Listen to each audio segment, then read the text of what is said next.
sir. Yeah. Lil Brunson back at you with the back at you, and I am the best reporting on the Eagles. Listen, before we get into the meat and potatoes, I gotta let you know that this video was brought to you by Manscaped. Big Manscaped in the building, bringing you the Lawnmower 3.0s, the Lawnmower 4.0s, all that stuff, and some new stuff on the way by Manscaped that I want to run by y'all, man. So you know the goods is coming, and we're gonna keep using code Brunson, saving 20% off and getting the free shipping, and the free shipping I for that for y'all. So yo, part of this video is inspired by a tweet that I saw on Twitter. We're going to talk about a few things today. You know what I mean? Shout out to my guy, Darius, man. Y'all know Darius, man. Darius Dalton, one of the best Eagles content creators out here. He threw something up there on Twitter, and it had me thinking. It had me thinking about, you know, who is the top trade bait on our roster right now. And a couple guys come to mind in terms of trade bait. The first guy, I would say Andre Dillard. Andre Dillard would probably be some really, really good trade bait. Now, I'm not saying you should trade any of these guys that I'm mentioning. I'm just saying that you can get something for them. They're valuable. Andre Dillard is a valuable backup left tackle who could potentially use a change of scenery and can start somewhere. It's a lot of teams that always need left tackles, man, who are as good as Andre Dillard. Andre Dillard ain't no bum. Jordan Mailata just happens to be better. You know what I mean? Jordan Mailata probably should have been drafted in the first round. I think Andre Dillard was like a third-round pick if you were to do it all over again. But you know what I mean? Jordan Mailata is the one, though, man. So you can get some phone calls for sure for Andre Dillard. You could get some reasonable picks for him, probably a player or two. You got to exhaust all opportunities to make this roster better. You just got to, man. The second guy, man, who I really don't think is going to be traded, we're just going to have to deal with this until we have to deal with it, is Jalen Reagor. Either he could step up this year, but right now he still has some value. Right now he still has some value. Now you're not getting no first-round pick back. If you could wash your hands with it and get a third-round pick for Jalen Reagor, I think you would be okay with that if you're the Philadelphia Eagles. If you could wash your hands with it and just take a third-round pick, because I don't see it coming to fruition, nor do I see it panning out. You know what I mean? And another guy is Jalen Hurts. You got to say it, man. Jalen Hurts improved last year. Teams know that the Philadelphia Eagles aren't all in on Jalen Hurts, or the media is making it seem that way. Because from what we heard from the organization is that, you know, that's their guy. Now, the media drops all of these articles every 5 minutes, swirling around Jalen Hurts. Dudes are doing a little Photoshop thing, putting Russell Wilson inside of an Eagles jersey. Still, PFF is even doing it. Even though Russell Wilson's camp has come out and say he does not plan on playing for the Philadelphia Eagles. His camp has said it, but they still continue to play on our emotions or y'all emotions and get y'all to talking about Russell Wilson every day. So I'm sorry, Jalen Hurts is absolutely trade bait. You would absolutely be able to put him together for a package for another quarterback if you were doing such teams with. It's a lot of teams out here who could use the services of Jalen Hurts. We're going to call it spade a spade. There's a lot of teams out here. Washington could use Jalen Hurts. You will get phone calls for Jalen Hurts. That's what I'm saying. And, you know, last but not least, the main focal point of this topic is Fletcher Cox.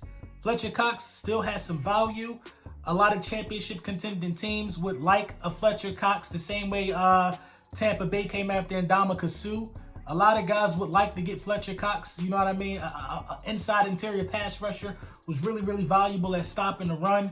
Fletcher Cox has still got a lot in the tank. He might not wow you with the sack total, but Fletcher Cox is still a presence on the defensive line. And I think this one actually makes sense if you're the Philadelphia Eagles.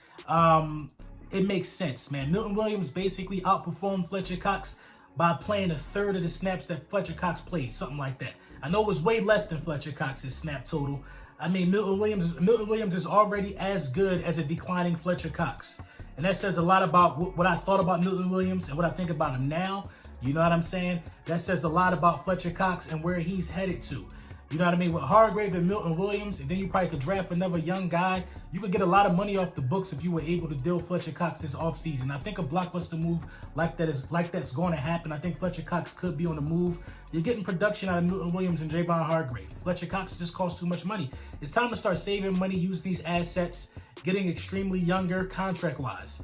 You know what I mean? Getting younger contract-wise. If you can get a bunch of guys on one-year deals or a bunch of guys on rookie contracts. Then you young, you saving money, and you're able to make a splash when it's time to make a splash. But Fletcher Cox is definitely valuable in the trade bait department, if you ask me. Now, moving to the offensive side of the ball, I thought about this, you know what I mean? And this is a wild guess. I'm taking a wild guess at this. Well, not a wild guess, just a thought. And it makes sense to me. The tight end from the Dallas Cowboys, man, Dalton Schultz, he's up for a contract extension, and I would peek at him if I'm the Philadelphia Eagles. I'll tell you why. I think the Eagles lack possession receivers. We lack possession receivers. Devontae Smith, I guess, is a possession receiver, but are you going to really make him catch a bunch of balls in traffic with his frame? No, you're going to try to use his agility and get him in space to be able to make a catch, because he can make almost every catch that you throw his way. You know what I'm saying? Dallas Goedert is a possession guy, but Dallas Goedert has some of the most untimely drops. I just can't stand them. I'm not taking away nothing from Dallas Goedert. That's it. Outside of those two guys, those are the only two guys that could really catch a ball 9 times out of 10. If you throw it to them, there's no possession receivers. If you were to bring in a guy like Dalton Schultz and pair him with, Dallas Goedert, you also create some redundancy in the tight end room, because what happened to Tyree Jackson, Richard Rodgers is getting a little up there. Hopefully we bring Richard Rodgers back, though. I like his veteran presence. You need a tight end anyway. So a guy like Dalton Schultz, Dallas Goedert, and Richard Rodgers, who's phenomenal in the blocking game and also can catch, you know what I mean? I think that makes sense, especially for a quarterback like Jalen Hurts to continue his development. You don't need to get a bunch of outside throws down the field when you can learn. Jalen Hurts has to learn how to work this thing from the backfield up. That's how this development thing got to go. And the way the games have gone, they show this. We tried all these deep passes. We tried throwing the ball 50 times a game. That's not how this type of quarterback is going to develop. Start getting him to understand that the check down is okay. Tom Brady threw for damn near 5,500 passing yards, a lot of check downs.